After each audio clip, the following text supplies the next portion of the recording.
রাহমাতুল্লাহি ওয়া বারাকাতুহু। আশা করি আপনারা সবাই ভালো আছেন। আমি একজন ছোট ছেলে হিসাবে আমি কিছু আপনাদের মাঝে বক্তব্য রাখবো।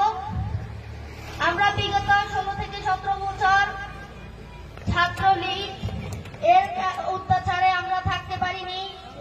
ঘরের মধ্যে ওরা আমাদের উপর অনেক অত্যাচার করেছে, অনেক নির্যাতন করেছে। আমরা চাই এই অত্যাচারী দলকে আমরা বিনাশ করতে। আমরা চাই একটা সুন্দর দেশ, একটা সুন্দর রাষ্ট্র, যেখানে আমরা স্বাধীনভাবে দেশ পরিচালনা করতে পারি। আমরা এই দ্বিতীয়বার স্বাধীনতা পেয়েছি। 1971 সালে আমরা একবার স্বাধীনতা পেয়েছি এবং 2024 সালে আমরা আরেকটি স্বাধীনতা পেয়েছি। আমরা চাই এই বিএনপি দলকে আমরা এগিয়ে নিয়ে যেতে, আমরা সারা দেশে যেন ছড়িয়ে দিতে পারি আমাদের এই আনন্দ এবং উল্লাস।